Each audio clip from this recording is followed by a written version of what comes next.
Olá, meu amigo, minha amiga. Vamos dando sequência às nossas aulas estruturantes da segunda fase para o concurso de delegado de polícia no nosso evento Fundamentos da Segunda Fase para Delegado de Polícia. Hoje nós vamos falar de um tema bem específico, que é exatamente a identificação da peça prática profissional para delegado de polícia. Como que você deve se portar diante do problema colocado pelo examinador na prova? Como você deve traçar estratégias para identificar corretamente o que o examinador quer de você enquanto candidato, pensando como se fosse o delegado de polícia que estivesse diante de uma situação concreta colocada pelo examinador. Então, esse é sempre um lado muito importante para você já começar a trabalhar na sua cabeça desde o primeiro momento. Veja, quando você está numa segunda fase do concurso de delegado de polícia e você está diante da temática da peça prática profissional, você tem que estar investido na condição de delegado de polícia, ou seja, você tem que estar pensando como se fosse delegado de polícia já. Professor, esse é o meu objetivo. Claro que eu sei. Claro que eu sei que esse é o seu foco. Você ser delegada de polícia, você ser delegado de polícia, claro que eu sei. Mas para isso, você lá na hora da prova tem que ter esse comportamento, esse olhar. E esse olhar vai ser muito importante já desde um primeiro momento para você traçar qual é a peça prática correta para aquela questão posta pelo examinador. Ok? Eu trouxe uma questão para a gente trabalhar, uma questão cobrada em concurso. Eu vou aqui compartilhar com você e nós vamos estruturar como você deverá, então, se portar diante de uma questão de prova que envolva uma peça prática profissional. Olha lá. Essa questão caiu no concurso da Polícia Civil do Acre em 2017 pela banca IBAD. E eu trouxe ela aqui para nós trabalharmos e servir de base para você visualizar o que é uma identificação dessa peça prática, como que eu vou construir isso na minha cabeça, exatamente porque ela é uma questão bastante extensa. Veja só o tamanho da questão trazida pela banca IBAD para que você, então, venha a traçar qual é a peça prática profissional a ser usada aqui nesse momento da prova. Veja só. Então, vamos lá, vamos à leitura. Maria da Silva, casada há 21 anos com o João da Silva. Então, eu já tenho que trabalhar isso logo de cara, que eu já tenho a Maria da Silva casada com o João da Silva. Professor, isso já me remete que, numa primeira linha, já estou diante de um cenário de uma possível violência doméstica. Olha lá. Então, é assim que eu estruturo a minha resposta para identificar corretamente qual é a peça prática proposta. Maria da Silva, casada há 20 anos com João da Silva, por proibição de seu marido, nunca trabalhou fora de casa ou cursou uma faculdade. Então, já se percebe aqui da primeira leitura que o João da Silva é um opressor. É alguém que tem um relacionamento abusivo com a Maria da Silva há 20 anos, proibindo ela de trabalhar, proibindo ela de se desenvolver intelectualmente, ela não pode nem cursar uma faculdade. Ok? Então a banca já indica para você o que a banca quer de você enquanto delegado de polícia. O que eu já tenho que traçar aqui, professor? As formas de violência doméstica. Formas de violência doméstica. Física, patrimonial, sexual, moral, patrimonial. Ok? Dentro dessa roupagem, eu já construo um raciocínio. Desejando realizar seu sonho e se livrar à opressão sofrida durante o relacionamento, então a gente já falou em opressão, já ficou claro que a banca traça já isso dentro do problema. Durante o relacionamento, resolveu terminar seu casamento e iniciar uma nova fase em sua vida. Então, essa mulher, ela se encorajou e, a partir desse momento, ela resolveu romper com esse ciclo de violência, de opressão que ela vivia há 20 anos com o nosso personagem, o João da Silva. No dia 4 de maio de 2017, quinta-feira, Maria resolveu comunicar a João que desejava o divórcio, o que efetivamente foi feito na residência do casal situado. Observe que a banca já traz expressamente o endereço. O que eu tenho que saber sobre isso, professor? Quando a banca traz o endereço expresso, ou quando a banca traz o telefone,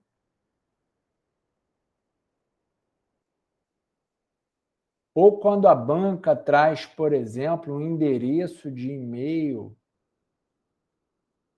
já é um demonstrativo de uma possibilidade. Veja que eu não estou falando que é. Ah, professor, você já está falando de cara que se trata de alguma medida cautelar para flexibilização dessa inviolabilidade do domicílio? Veja que ainda não tracei essa perspectiva. Mas é um cenário indicativo. Isso é óbvio.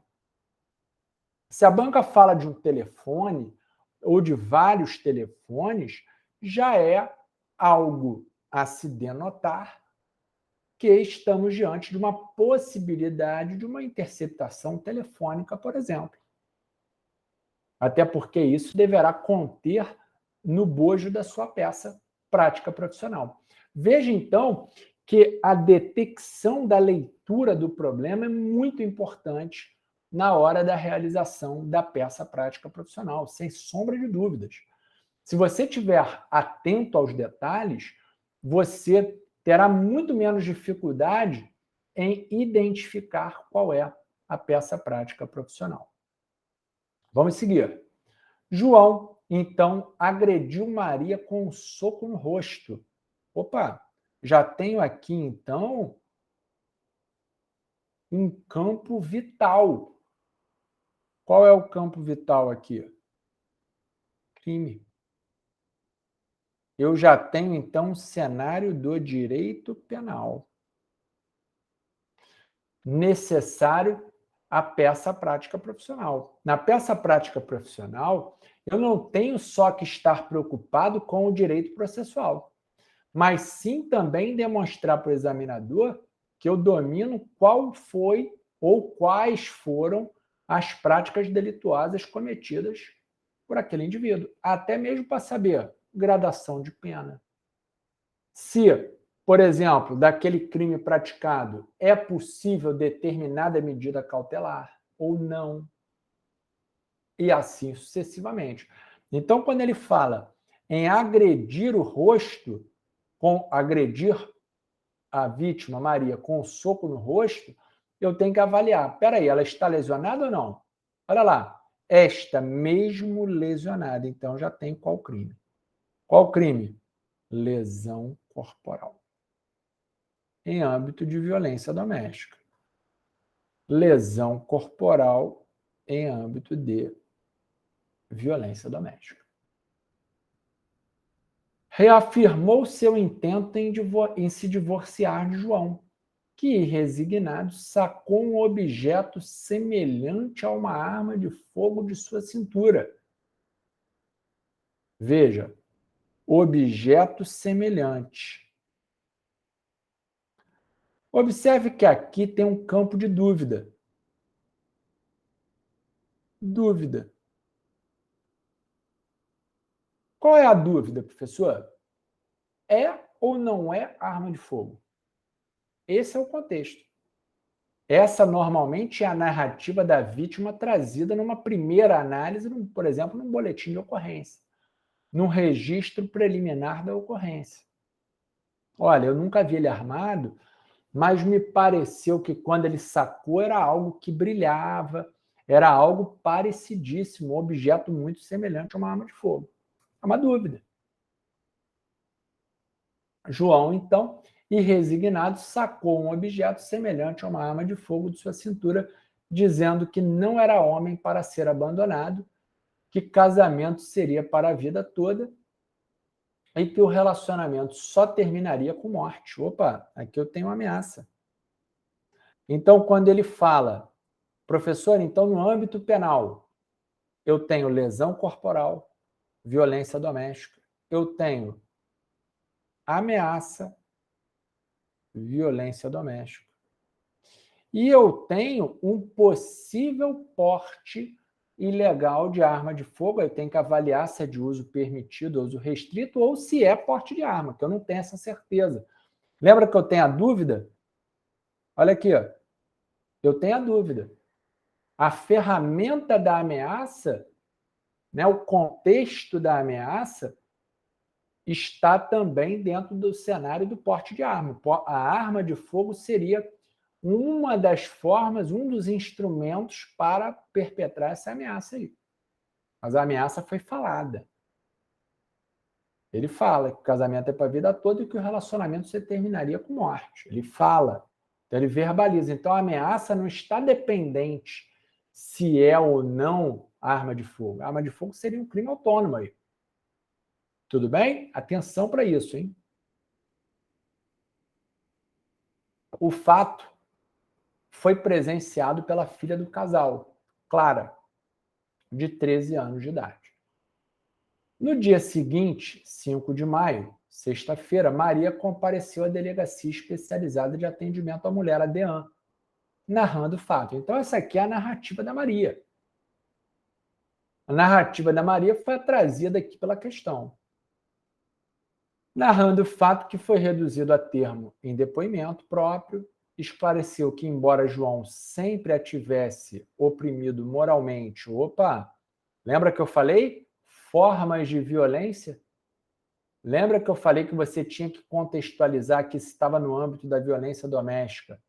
As formas de violência doméstica, olha aqui, o próprio já destacou para você aqui em cima. Uma das formas de violência doméstica é a violência moral. Então, aqui já está amplamente difundido que ele, desde muito tempo, já vinha oprimindo moralmente. E que esta seria a primeira vez que efetivamente ele saiu da violência moral e partiu para a violência física, para a integridade física da Maria. Aduziu ainda que desconhecia o fato de João portar arma de fogo. Olha lá, e não teria como afirmar com exatidão se o objeto empunhado por João era realmente uma arma ou um simulacro, que é uma simulação de arma de fogo. Dependendo, até alguns brinquedos podem parecer e muito com uma arma de fogo. Veja que novamente aqui, então, é reafirmada a dúvida. A dúvida sobre a natureza daquele objeto. Asseverou que João possui trabalho fixo, podendo ser encontrado em sua residência. A filha do casal, Clara, ouvida, folhas 12 e 13, ratificou os fatos narrados por sua mãe, acrescentando que já teria flagrado seu pai em diversas ocasiões, escondendo um objeto enrolado em uma roupa na parte superior do armário do quarto. Então, a filha, nas declarações, observe que nós já temos as práticas delituosas, estamos em dúvida sobre a prática delituosa ou não de um eventual porte ilegal de arma de fogo, de uso restrito ou de uso permitido. E dentro desse contexto, nós estamos reiteradamente verificando que o examinador tem fixado a ideia em local. Olha só, observe local. Local. Olha aqui. Aqui em cima ele já trouxe o endereço. Então, o endereço se relaciona com local.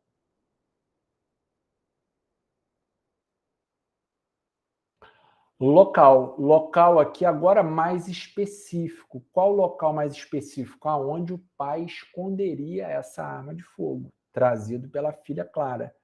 Aonde que o pai esconde essa arma de fogo? Na parte superior do armário do quarto. Olha lá. Parte superior do armário do quarto. Reforça ainda mais essa perspectiva de local. A Maria foi encaminhada a exame de corpo de delito, visando trazer materialidade delitiva. Materialidade. Para qual crime, hein, professor? Materialidade delitiva para lesão corporal. Violência doméstica. Então, a materialidade delitiva virá através do exame de corpo de delito. Ok. Como previsão legal lá da Lei Maria da Penha, da Lei 11.340 de 2006, nós temos a possibilidade de concessão de medidas protetivas de urgência. Então, já foram requeridas. Olha lá, olha que interessante, já foram requeridas. Então, aqui poderia surgir uma confusão de imaginar que poderia ser um pedido de medida protetiva de urgência, né? Mas não é verdade, porque esse pedido já foi encaminhado. Observe que a banca já alertou que o pedido, né, as medidas protetivas requeridas perante a autoridade policial, elas foram encaminhadas. Foram significa que já ocorreu esse encaminhamento. Tudo bem? Atenção para isso. Não havendo ainda notícia de manifestação do juízo. O juízo ainda não decretou uma medida protetiva a essa senhora Maria em detrimento do João. Ainda não há essa notícia. Perfeito. Se não há essa medida protetiva, e aqui essa palavra não é morta, senhores. Por isso que você tem que estar muito atento para a identificação correta da peça prática profissional. Essa expressão aqui, ó, não é letra morta, não é para, vamos dizer assim, para encher aí o corpo do problema e, consequentemente, poder te induzir a erro. Não, olha aqui, ó, não havendo ainda notícia de manifestação do juízo. Isso significa dizer que eu não tenho medida protetiva decretada e, consequentemente, em tese, essa mulher poderia estar ainda sob o julgo desse João, que é o agressor. João que já a ameaçou, João que já promoveu lesão corporal e João que tem um forte indicativo de que possui uma arma de fogo em casa. Olha você, então, na condição de delegado de polícia. Você já tem que avaliar tudo isso. Essa análise é a análise do delegado de polícia. Porque a análise do delegado de polícia vai estar pautada muito na ideia de conveniência e oportunidade. É oportuno eu fazer determinada providência, eu movimentar determinada providência? Não é oportuno? É conveniente para esse momento?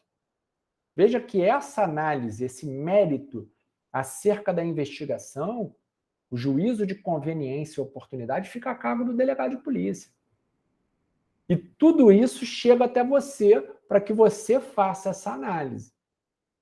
Então, nós já temos uma mulher que foi lesionada, que foi encaminhada para exame de corpo de delito para fins de materialidade delitiva da lesão corporal. Eu já tenho uma mulher que foi ameaçada e uma mulher que vive sob o julgo de uma violência moral há mais de 20 anos. e que resolve romper com esse contexto. E, além disso, entra o campo da dúvida, um forte indicativo de que esse homem agressor, que já vem nessa escalada das formas de violência doméstica, ele já vem na escalada das formas de violência doméstica, há um forte indicativo de que ele possui uma arma de fogo ou algo muito similar a uma arma de fogo. Pronto, é isso que nós temos até o momento. Após o fato, Maria e a filha, por não terem certeza se o objeto que João portava realmente era uma arma de fogo, tipo revólver. Então está todo mundo na dúvida. Tanto a polícia quanto Maria e a filha, a Clara. Por não terem a certeza se o objeto que João portava realmente era uma arma de fogo tipo revólver ou um mero simulacro, optaram por não retornar para casa, sendo ambas acolhidas temporariamente na Casa Rosa da Mulher, instituição que abriga mulheres vítimas de violência familiar. Investigação preliminar imediata. Então, para tudo. Para tudo. O que seria uma investigação preliminar imediata? Seria até o boletim de ocorrência. Seria na hora daquele momento que chegou até a polícia aqueles fatos. E aí, eu sempre trabalho com o meu aluno a perspectiva de linha do tempo. Veja, eu tenho que saber que um fato, esse fato ele chega ao conhecimento da polícia de uma forma preliminar. Esse fato pode chegar, nós temos vários tipos de notícia-crimes, mas, via de regra, através daquelas atividades rotineiras da polícia, esse fato chega para uma análise preliminar. E essa análise preliminar, dentro da linha do tempo, normalmente essa análise preliminar, ela vem com a narrativa inicial, que é exatamente o que o problema está descrevendo para nós. Vai ser feita, então, uma análise dentro daquele contexto. Então, eu tenho o fato, eu tenho uma análise preliminar, eu tenho uma narrativa inicial, e aí eu tenho uma investigação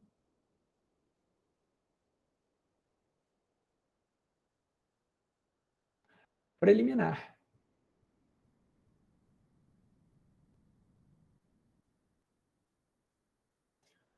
Veja que eu não preciso ter aqui a instauração, por exemplo, do inquérito policial para eu encaminhar essa mulher vítima de violência doméstica para o IML, para o IMOL, para fazer um exame de corpo de delito, por exemplo.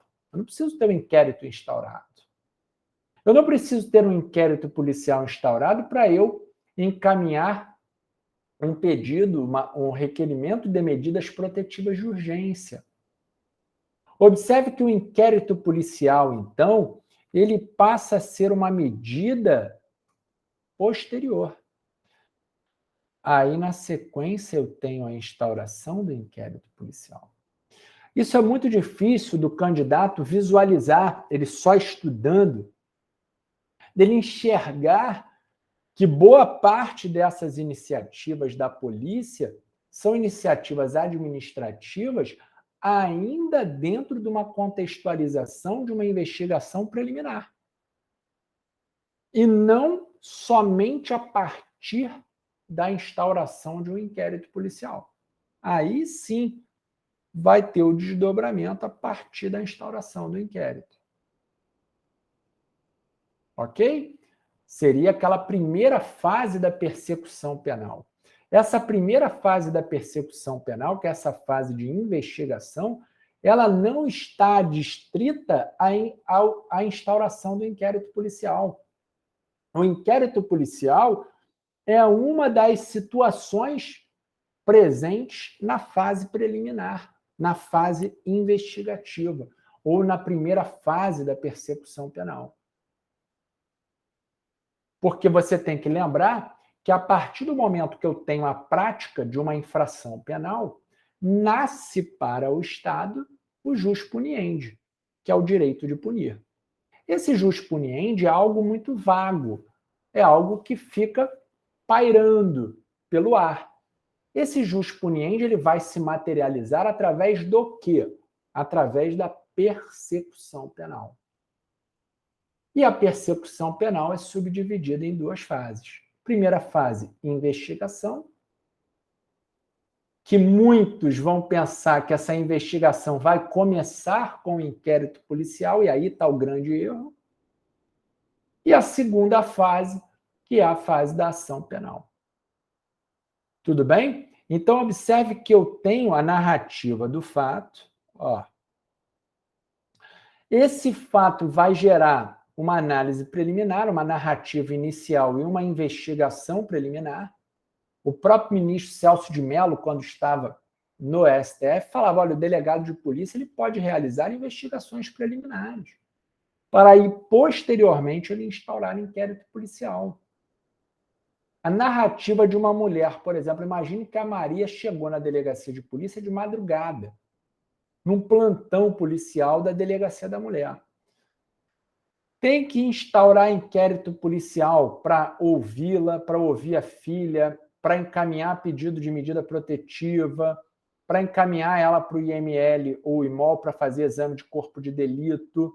Tem necessidade de ter a instauração prévia de um inquérito policial? Ainda não. Nós estamos ainda dentro do cenário da investigação preliminar. Muita atenção para isso, porque em cima disso você já vai construindo raciocínio para acertar a peça.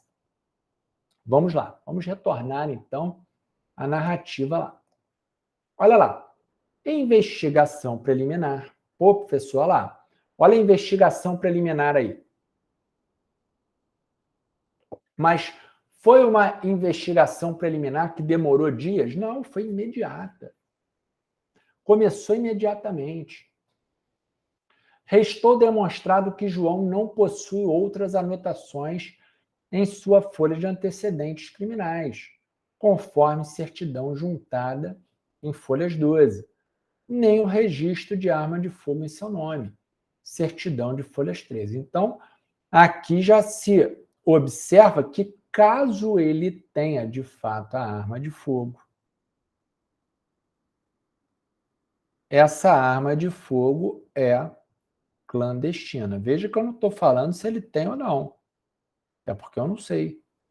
Eu, Maria, Clara, você e todo mundo está em dúvida se ele tem ou não a arma de fogo em casa. Mas ele tem um objeto que ele guarda que é muito similar. Aí, olha a regra que o professor estabeleceu para você. Investigação preliminar, aquela narrativa que vem o início da história toda, boletim de ocorrência, via de regra. Investigação preliminar e depois, professor, foi depois que eu passei a ter, então, a instauração do inquérito policial. Ok. A questão fala isso. O inquérito policial foi instaurado sob o número 1030 de 2017, com portaria. Então, foi instaurado através de portaria, de ofício, pelo delegado de polícia, e registro de ocorrência em folhas 4, 5. Então, o registro de ocorrência foi a base dessa portaria, até porque o registro de ocorrência era aquela investigação preliminar. Considerando que a formalização dos atos de investigação preliminar, veja que a banca está batendo muito na ideia de investigação preliminar. E falando termos que o prof já repetiu para você anteriormente, notícia-crime. Olha lá. Então, a forma de noticiar aquele crime foi o boletim de ocorrência. Terminou apenas às 20 horas do mesmo dia da notícia-crime. a investigação preliminar, aquele início. Sendo imperioso as investigações, a imediata apreensão do instrumento utilizado por João para ameaçar de morte a vítima. Ok. Veja, aqui a banca já deu um indicativo para você muito grande. A banca já deu uma dica para você muito grande do que ela de fato queria. Nem sempre nós teremos esse indicativo tão latente por parte do examinador. Nem sempre. Sério, professor? Sério. Olha aqui. Então, é imperioso. O que é imperioso? Extremamente necessário. As investigações, a imediata apreensão do instrumento. Até porque nós temos que dirimir a dúvida. Observe que o instrumento ele foi usado para reforçar a ameaça. Mas a ameaça foi verbalizada. A ameaça chegou a falar. A arma de fogo serviu de reforço para aquela ameaça. E seria um mecanismo de prova muito importante também. Então, veja, sendo imperioso as investigações, a imediata apreensão do instrumento utilizado por João para ameaçar de morte a vítima. Deve-se na qualidade de delegado de polícia natural do fato, então, delegado de polícia natural, trazendo aí até um princípio da doutrina moderna, até a doutrina policial moderna, que traz a ideia de um princípio do delegado natural, de fato, formular peça adequada de forma fundamentada perante o juízo competente. Olha, então, aqui, ó, de forma fundamentada perante o juízo competente. Observe, meus amigos, minhas amigas, a ideia do seu examinador. Vamos lá. O que o seu examinador quer? E aí vem você. Você tem que fazer uma análise. Bom, eu tenho peças internas do inquérito policial. E aqui eu posso mencionar várias peças. Eu tenho a portaria, que já falou que já foi realizada. Portaria para instauração do inquérito policial. Eu tenho, por exemplo, um despacho de indiciamento, por exemplo.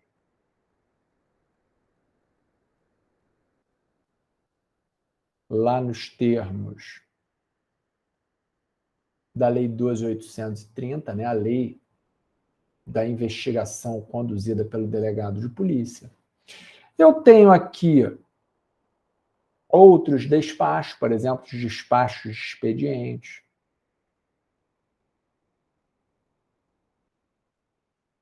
Despachos diversos. Dentre outras peças. Peças internas. Peças internas. Contudo, a banca já me disse que não quer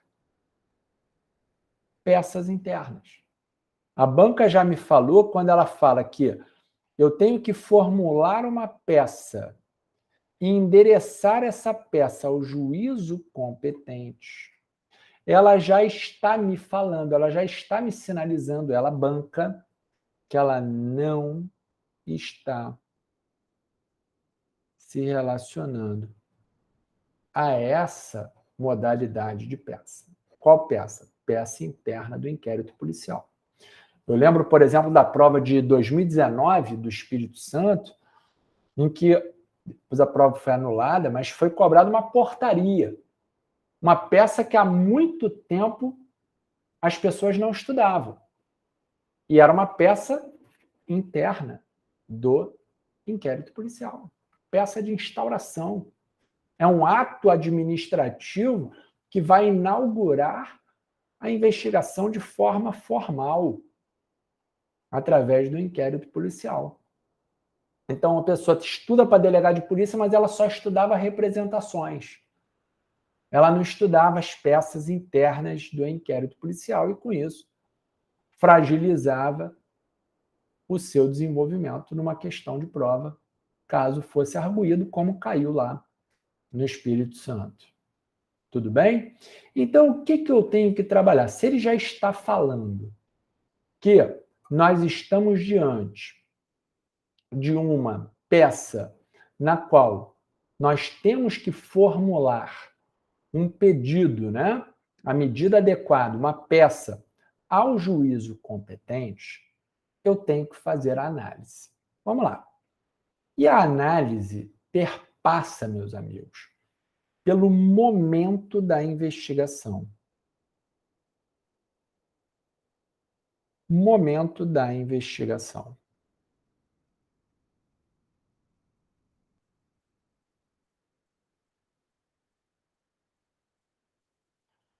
Quando eu falo de momento,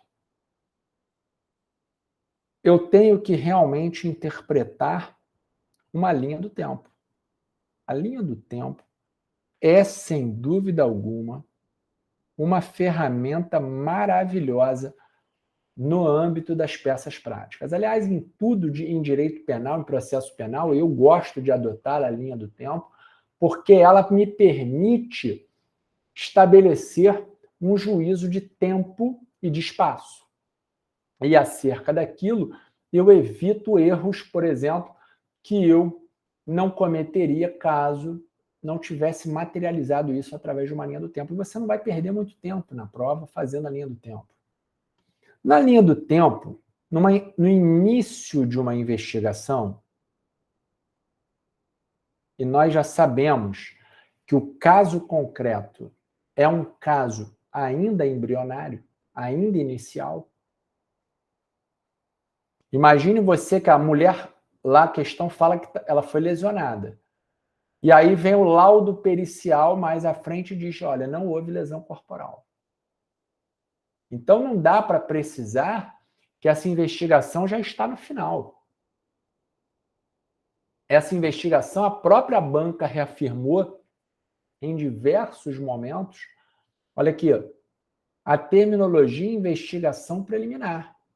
O inquérito é recém-instaurado. Nós temos um inquérito policial recém-instaurado. O inquérito policial foi instaurado sob o número 130, mas é um inquérito recém-instaurado.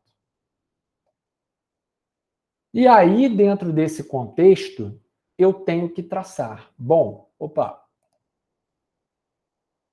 eu tenho que traçar. Qual o momento dessa investigação? O momento dessa investigação é o momento inicial. Inicial, eu estou apegado a ideias iniciais. Então, o que eu tenho? Eu tenho um depoimento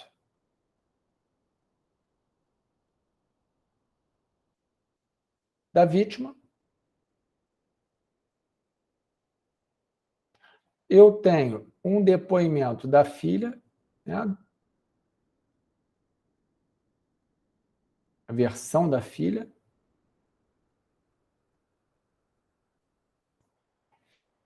e eu tenho os encaminhamentos fornecidos, por exemplo, para exame de corpo de delito dessa mulher, da Dona Maria. Além disso, senhores, eu tenho uma possível arma de fogo.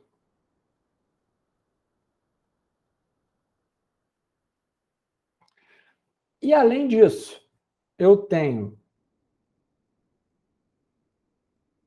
que tanto Maria quanto a filha Clara estão em uma casa chamada de Casa Rosa, não é isso?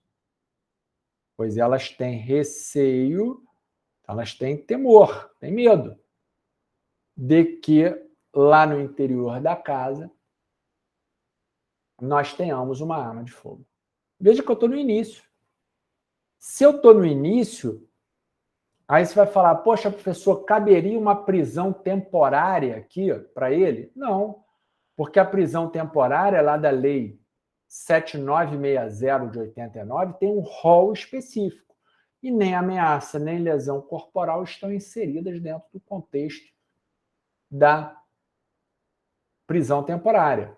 Se já foi encaminhado um pedido de medida cautelar diversa da prisão, que é exatamente a medida protetiva, se o juiz ou a juíza deferirem a medida protetiva, normalmente vai ter o afastamento desse homem, do agressor do João, do lar.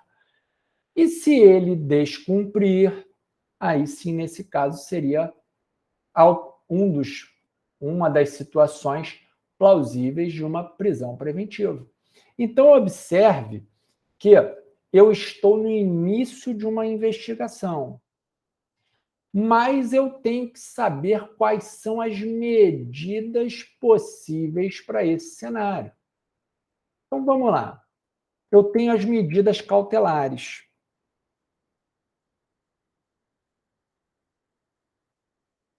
Medidas cautelares.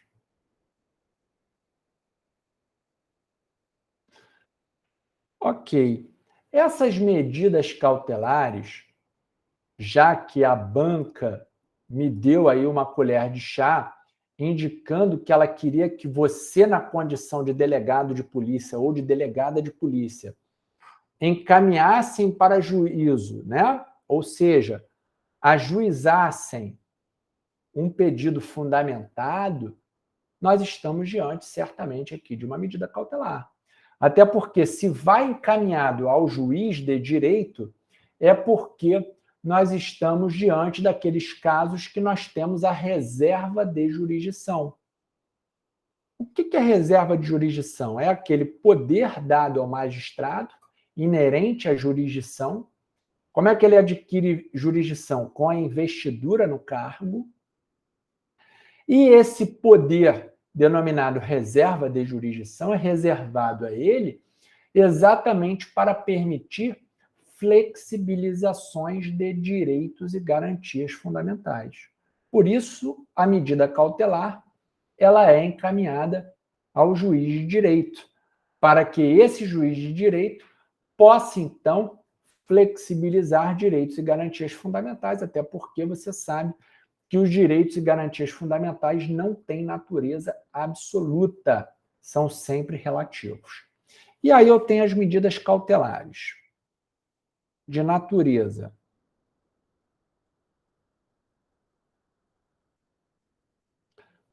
pessoal, de natureza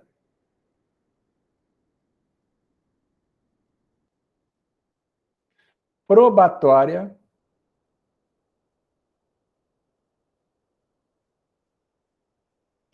e de natureza patrimonial.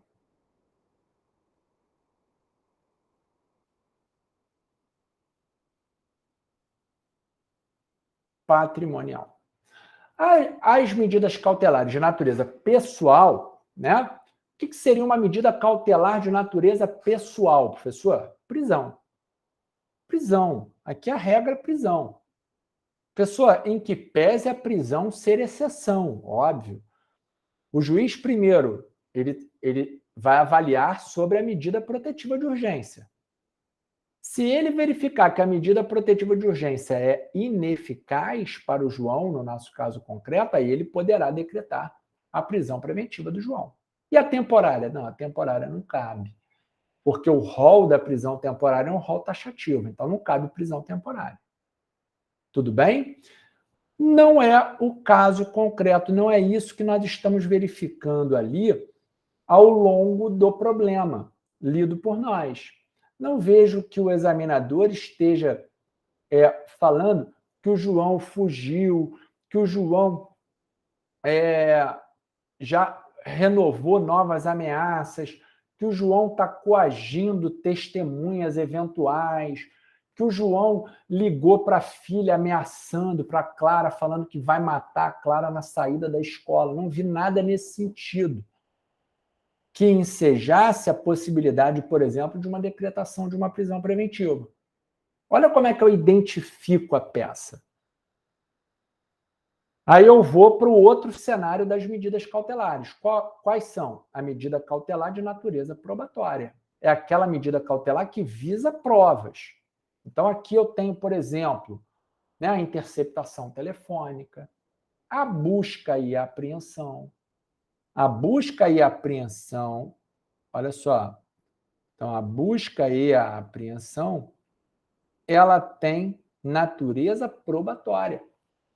Ela tem natureza de materialidade.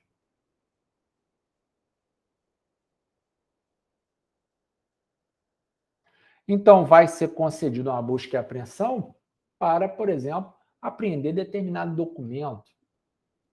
Vai ser concedida uma busca e apreensão para apreender determinado telefone celular. A busca e a apreensão, então, ela tem natureza probatória. Aí o aluno, ele confunde, por exemplo, com a medida cautelar de natureza patrimonial, que é a ideia, por exemplo, do sequestro. O sequestro de bens seria uma hipótese de uma medida cautelar de natureza patrimonial que tem por objetivo, via de regra, sanar ou reparar o dano causado pela infração penal. Vamos sequestrar determinados bens daquele indivíduo com o objetivo de sanar determinado dano causado e, com isso, poder reparar pecuniariamente, por exemplo, aquele prejuízo sofrido. Dentro do caso concreto. Então, dentro do contexto do caso concreto. Olha lá. Eu estou no início de uma investigação. Né? Eu estou no início de uma investigação. Eu tenho informações preliminares. Preventiva, natureza pessoal, não é o caso, porque a questão me indica que eu tenho um pedido de medida protetiva.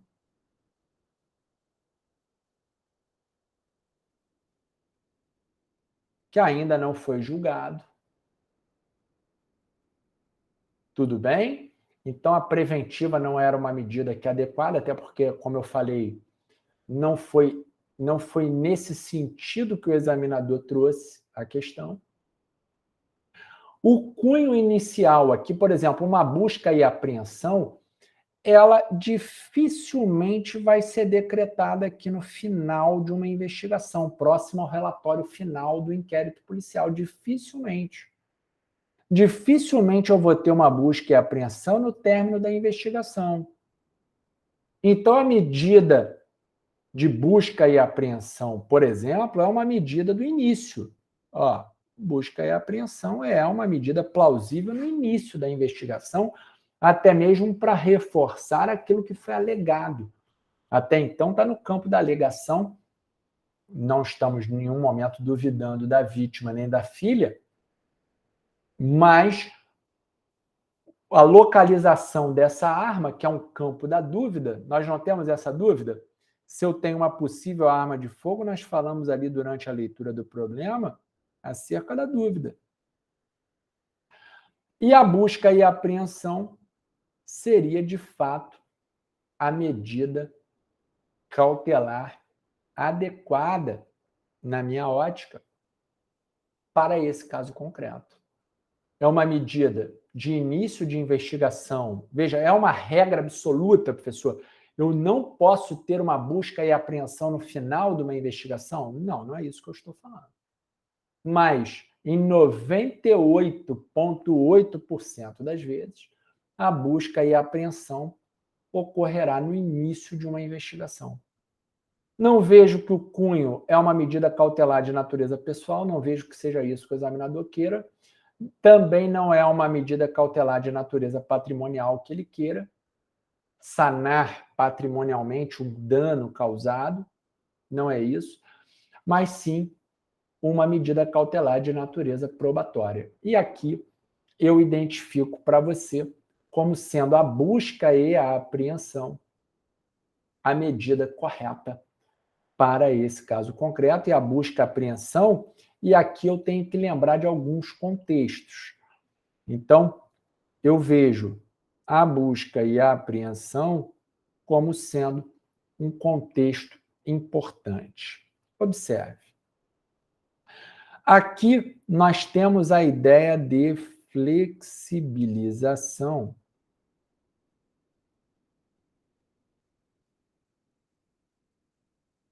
do domicílio, da inviolabilidade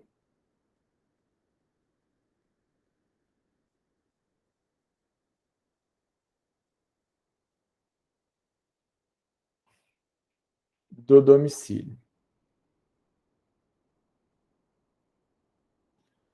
Observe bem, professor, o que me denota que a medida adequada aqui é a busca e a apreensão?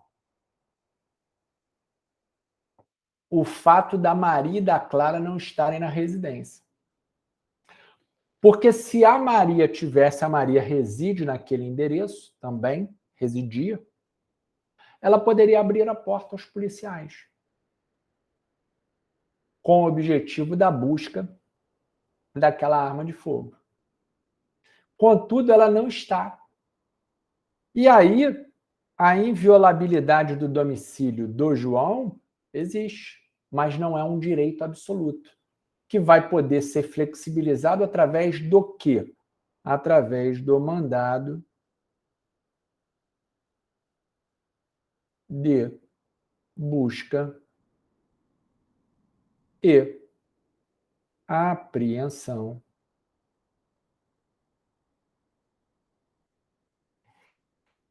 expedido pelo juiz.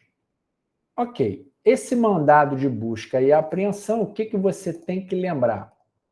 Você tem que lembrar que esse mandado de busca e apreensão ele deverá ser cumprido durante o dia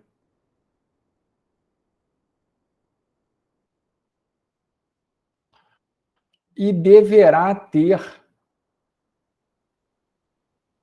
objeto específico.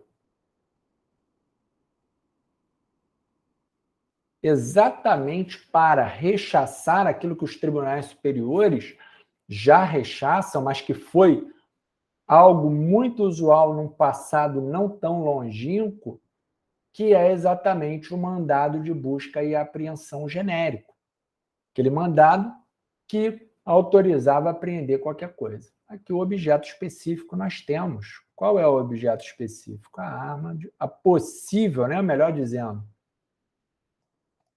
a possível arma de fogo.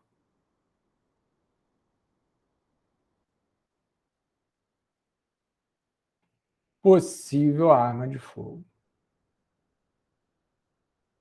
Veja, então, professor, quando eu identifico a peça, a partir do momento que você identifica a peça, meu amigo, minha amiga, dificilmente você vai errar os fundamentos dessa peça.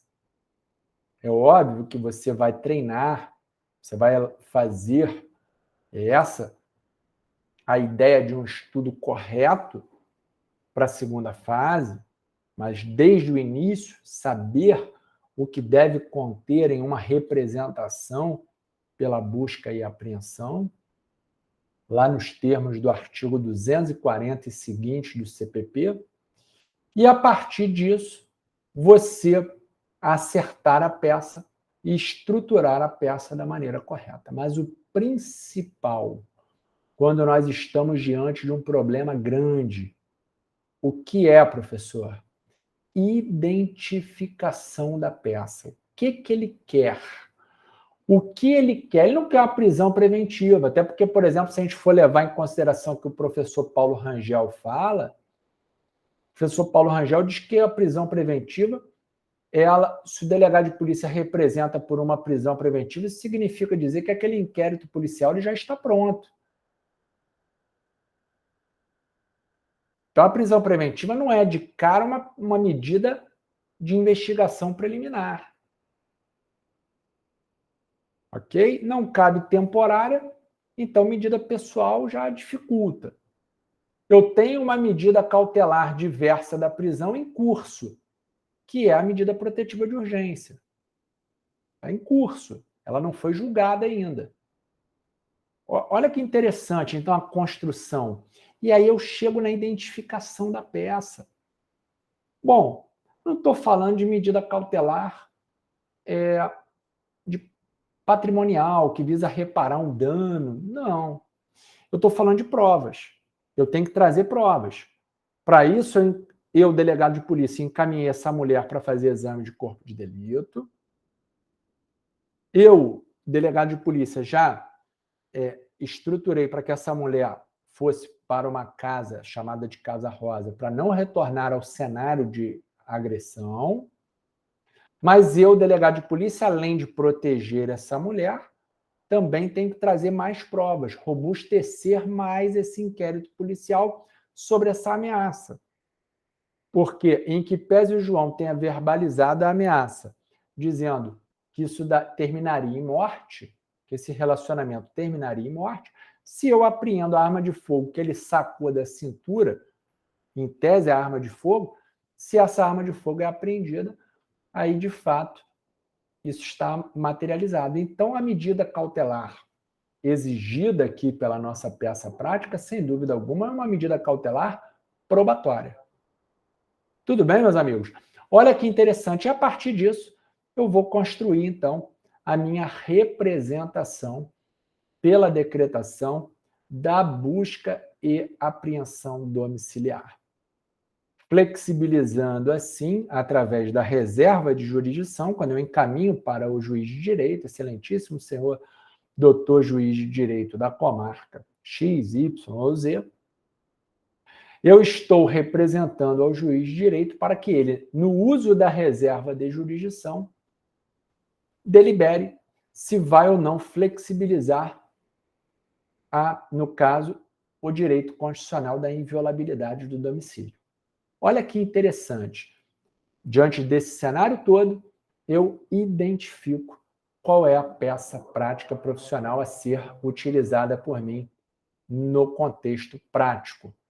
E aí, se eu tiver o estudo das peças práticas profissionais, eu conseguirei fundamentar e estruturar toda a logística da minha peça de busca e apreensão e tirarei uma nota excelente na segunda fase profissional, na segunda fase do concurso, em que pese ser uma fase muito difícil, mas eu consigo ter esse contexto de identificação para não deixar escapar aqui detalhes. Olha o que a gente então construiu, para nós encerrarmos essa ideia. Ele mencionou muito local. Professor, isso é uma lógica de certeza? Não, não falei isso. Mas é uma lógica. Mas é algo que é indutivo. Bom, se ele está mencionando muito endereço, ele mencionou endereço, depois ele mencionou um local específico dentro do armário. Ele quer saber sobre o local. Bom, prisão não é. Olha como é que eu me ambiento dentro do problema. Também falei do seguinte: você tem que construir desde o início. Se na sua peça prática profissional, você já pode mencionar que essa mulher já sofria outros tipos de violência doméstica, nos termos da Lei 11.340. Violência moral, passou para violência física. Isso demonstra o quê? Conhecimento para o examinador. Saber, então, quais foram os crimes praticados pelo João. Tudo bem? E, posteriormente, o principal de tudo, a identificação certeira de qual é a peça prática profissional. E aí, tendo estudado a temática e sabendo redigir a peça prática profissional, você certamente terá uma nota excelente, juntamente com as outras questões, né? Normalmente a peça prática cai juntamente com outras questões discursivas, mas que ficarão, a estrutura de questões discursivas ficarão para a próxima aula nossa. Tá bom? Olha que contexto interessante, então, para você não deixar escapar aí a identificação correta da peça prática profissional. Tá bom? Vamos com tudo para cima. Dê atenção ao estudo da prova discursiva. É ela que vai conduzir você para chegar ao término do certame e, consequentemente, ser delegado de polícia ou não ser. Porque passar na primeira fase, isso significa o quê? Que você está bem preparado. Veja que passar na primeira fase é algo muito difícil. Você está bem preparado. Você atingiu aquela nota de corte e foi para a segunda fase. Porém, se você já está estudando corretamente desde o início da preparação, você já estuda para o concurso como um todo, você é alguém imparável. Você é aquele candidato que começa a passar em uma prova, em outra, e vai escolher aonde você quer ser delegado de polícia. Agora, se você for confiar na saída do gabarito oficial e depois do resultado oficial da primeira fase, para aí pensar em estudar para a prova discursiva, meu amigo, minha amiga, eu tenho que lhe informar. Você está se afastando de buscar o seu distintivo. E se na sua prova, por exemplo, a primeira fase for em conjunto com a segunda fase, aí eu digo que o cenário ainda é pior. Porque você pode alcançar a sua aprovação na primeira fase, mas quando for para a correção dessa prova discursiva, ser realmente algo que deixou muito a desejar porque você não dava a atenção devida a esse estudo. Então não vamos cometer esse erro, vamos estudar correto desde o início. Beleza? Um grande abraço a você, muito obrigado pela tua presença. Saiba que essa construção aqui é uma construção voltada para o resultado da sua vida, para o resultado seu dentro do concurso de delegado ou de delegada de polícia, que é isso que eu quero para a sua vida. Você com o distintivo no peito, sendo meu colega de profissão. Um grande abraço, vamos com tudo.